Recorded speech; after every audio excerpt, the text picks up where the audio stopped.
Sri Krishna Parabrahmane Namaha. Sri Sadguru Paramatmane Namaha. Sarva Maharshibhyo Namaha. Arjuna's doubt. Arjuna Vacha, 4th sloka. Aparam bhavato janma param janma vivasvataha katametad vijaniyam tvamado proktavaniti. Substance. Arjuna said, later was your birth. Earlier the birth of Vivaswan, son. How then am I to understand that you taught it to him in the beginning? Commentary. In the Rajasuya Yaga, Arjuna has already came to know that Krishna is the eternal Lord of the universe, though he is apparently the son of Devaki and Vasudeva.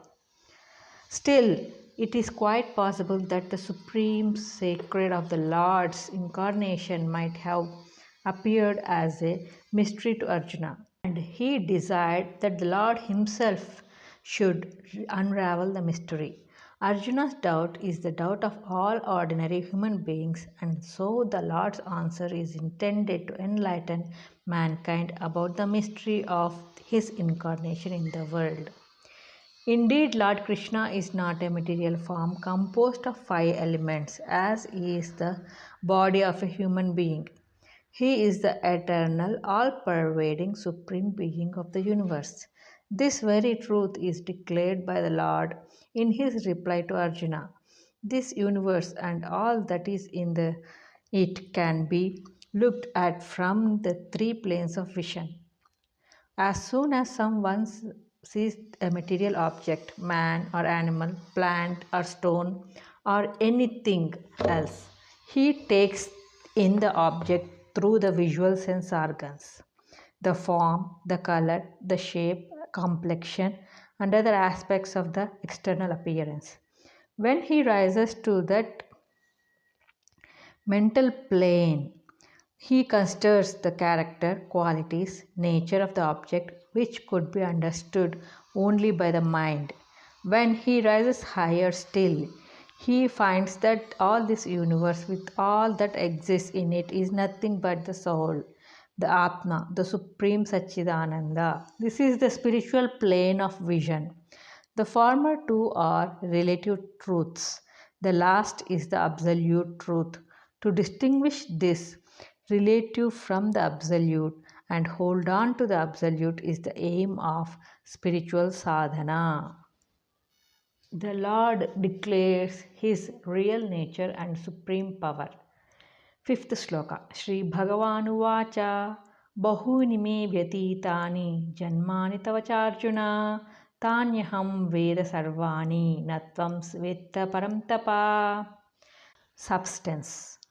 The blessed Lord said, O Arjuna, many births of mine have passed as well as yours. I know them all, but you know them not. Commentary. Ishvara, the Lord, and Jiva, the personalized man, are both of the same substance, the supreme Brahman. Ishvara is the Lord of Maya, and Jiva is the subject to Maya. Ishvara incarnates himself by controlling Maya for the purpose of establishing Dharma in the world. But the Jiva is born again and again to work out his own karma under the power and control of Maya. Since the Lord is the Lord of Maya, he knows all his incarnations from the beginning of creation, whereas the Jiva forgets them by the deluding power of Maya. On account of avidya, man's knowledge is confined to the present life only. In truth, every man has passed through myriads of births. He had parents, wives, and children, and friends and enemies, wealth and prosperity, good and bad, during thousands of former births. But he has no knowledge of them now. If man fails to cut the bonds of karma by knowledge of Atma, he has still to pass through innumerable births.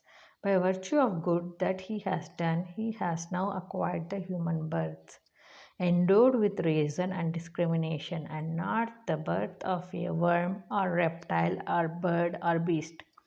Having this great good fortune, if still he indulges in sense pleasures and gets lost in the meshes of karma, he is indeed an unfortunate being. When the embryo in the mother's womb attains the seventh month, he gets the vision of his past births for the brief time, and then he vows to the Lord that he would strive to dedicate his present birth to self realization. But as soon as he comes out of the mother's womb, he forgets all and is lost in the pleasures and pains of earthly existence. Such is the power of Maya. Let people not forget that they have had the same pleasures and pains during myriads of births, and when they realize this, they lose all taste and resort for worldly attachments and pleasures. Then comes true renunciation, and the march to their original state of perfection begins. So the Lord tells Arjuna that he, Arjuna, had several births in the past, though he is not able to recollect them on account of the mortal nature. The Lord reveals the secret of the incarnation. Sixth sloka. Ajopi sanyvyayatma bhutanam ishwaropi san prakritim swamadhishtaya sambhavamyatma mayaya. Substance. Though unborn and eternal in my being, the Lord and controller of all beings, controlling my own nature, I come into being by the power of my Maya Shakti. Commentary. In the previous verse, the Lord said that he too had passed through several births, and now, in order to clear any misconception concerning the nature of his birth, the Lord explained the mystery and significance of his incarnation.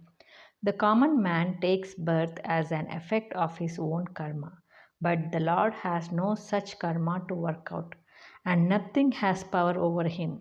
He is himself the Supreme Lord and Master of the whole universe, and rules over it by his mysterious power of Maya. Why then should he take birth? It is for the purpose of doing good to the world. He takes a form by his own will, using the power of Maya as his instrument. Three attributes of the Lord are mentioned here. He has no birth, Ajaha. He is eternal, Avyayatma. He is the supreme Lord of all beings, Bhutanam Ishwaraha. From this, we understand that Lord Krishna is apparently the son of Devaki and Vasudeva, but really the eternal being, the Lord of the universe. Question. What is the nature of the Lord? Answer. He is birthless, eternal, and the controller of all beings, and the Lord of Maya. Question. How then could he take birth as a personal being? Answer. By controlling his nature, God incarnates himself as the personal being by the power of his own Maya. The Lord declares the purpose of his incarnation. Seventh sloka. Yada yada hi dharmasya glanirбhavati bharata abhyudhanam tadatmanam srujamyaham. Substance. O Arjuna, whenever there is a decline of righteousness and rise of evil, I manifest myself. Commentary.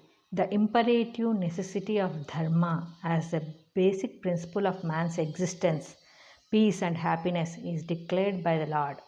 Dharmo rakshati rakshitaha. If one protects dharma, dharma protects him. Dharma alone gives peace and prosperity to humanity. So, when the laws of righteousness are violated and suppressed, the Lord has to manifest himself and re-establish dharma. Otherwise, the universe falls into pieces. Man destroys themselves in 100 ways. The whole scheme of creation will be disturbed, and the very purpose of human existence is defeated. So, the righteous way of life has to be kept clear and clean for humanity to tread the path of God realization. For that purpose, the Lord Himself manifests. Therefore, whoever follows the dharmic way of life is doing God's work. Whoever defies the dharma is the foe of the land, and he shall be destroyed by the Lord. Question: when does the Lord manifest Himself? Answer: when righteousness declines and the evil rises, the Lord manifests Himself.